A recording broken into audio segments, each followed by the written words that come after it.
Family comes first, Mark said, smiling across the conference table as if those 3 words settled everything, and I knew before anyone else spoke that I had just lost the job I had spent 6 years preparing myself for. The room went strangely quiet. I could hear the air conditioner humming above us, the faint clatter of someone typing in the hallway, even the little plastic lid rattling on my coffee cup. The position was operations director. I had trained for it. I had handled emergency shipments, negotiated contracts, stayed until midnight during audits, and once spent an entire Thanksgiving in an empty office because a supplier in Ohio had failed us. Mark knew all of that. So when the CEO David glanced at me and said, "We decided to go with his nephew Tyler," I simply nodded. Tyler was 26. He had never managed a department. I smiled anyway. "Congratulations," I told him. Tyler grinned. Mark leaned back in his chair, pleased with himself. "Nothing personal, Karen. Family comes first." I remembered those words 3 months later at 3 a.m., standing barefoot in my kitchen with the refrigerator door open, staring at a carton of milk I wasn't even hungry for. My phone was on the counter. 3 missed calls. 2 voicemails. And 1 message from the company I had walked away from. "Karen, we need you. Please call David." I closed the refrigerator. The kitchen went dark. And suddenly I was back in that conference room.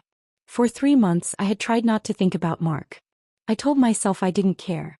I drove to my new consulting job in Philadelphia each morning, bought coffee at the same little shop near the office, and came home to my quiet suburban house every evening. Sometimes I watched late-night television with the sound low. Sometimes I sat on the back porch and listened to the neighbors' sprinklers click on. My daughter Emily was away at college, so the house felt enormous.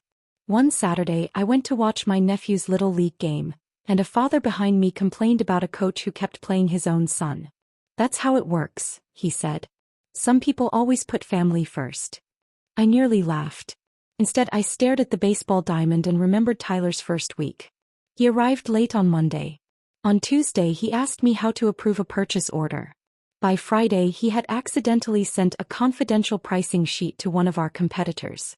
Mark told me not to make a big deal about it. "He's learning." I had nodded. That was what I had always done. Nodded, fixed things, stayed late, protected the company from problems other people created. Even after I wasn't promoted, I spent 2 weeks training Tyler. I gave him my old spreadsheets. I showed him the vendor contracts.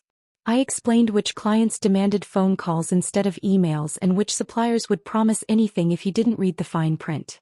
On my final afternoon, Tyler stood beside my desk and said, "You really don't have to help me this much." I looked at him. "You're going to need it." He smiled awkwardly. "I appreciate it." I wanted to believe him. Then came the board meeting. I wasn't invited, but Mark later told me Tyler had presented a new expansion plan. He wanted to move a major portion of our inventory operations to a cheaper overseas supplier. I had warned everyone that the supplier had a terrible record. David apparently asked Tyler about the risk. Tyler said he had done his homework. 3 months. That's all it took. The first call came from a warehouse in New Jersey. Then another from a distributor in Chicago. A shipment had been contaminated. Another had been improperly labeled. A third never arrived. Millions of dollars in orders were frozen. Customers began canceling contracts. And Tyler? Gone. His phone went straight to voicemail. His apartment was empty. His company laptop was missing. Mark stopped answering calls too. I learned all of this from a former coworker who called me late one evening. "I don't know if I should be telling you," she whispered, "but they're looking at everyone who approved those contracts." I sat at my kitchen table. Did Tyler approve them? Yes. Then why are they looking at me? She hesitated. Because some of the original vendor documents have your notes on them. My stomach tightened. I suddenly remembered those spreadsheets. The ones I had prepared before I left. The warnings were there. Every one of them. I had marked the supplier's history in red. I had written, "Do not proceed without additional inspection." But the thought that stayed with me was something else. Why was David calling me now? I called him at 3:17 a.m. He answered on the second ring. "Karen." His voice sounded exhausted.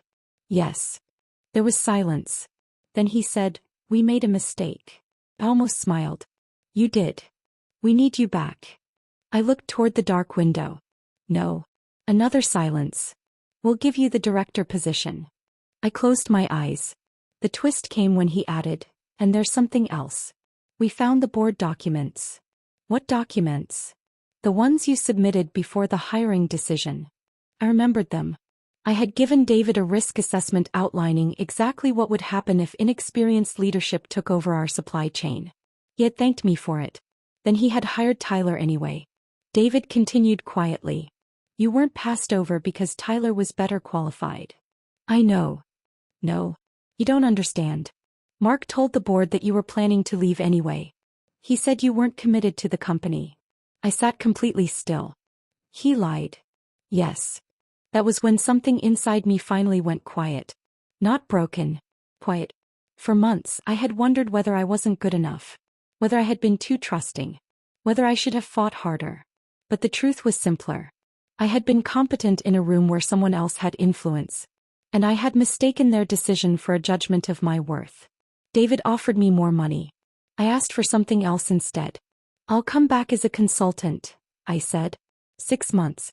Full authority over operations. No Mark. He exhaled. Done. When I hung up, dawn was beginning to soften the sky. I made fresh coffee and opened the back door. The neighborhood was still asleep. For the first time in months, the silence didn't feel lonely. It felt like space. Space to choose. Space to rebuild.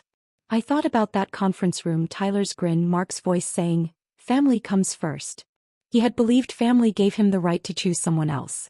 I had spent too long believing rejection meant I had been defeated. But standing there with the first light touching the rooftops, I understood something I should have known all along. Sometimes a door closes because you weren't meant to spend the rest of your life begging the person inside to recognize your value. Sometimes you walk away. Sometimes they discover exactly what they lost.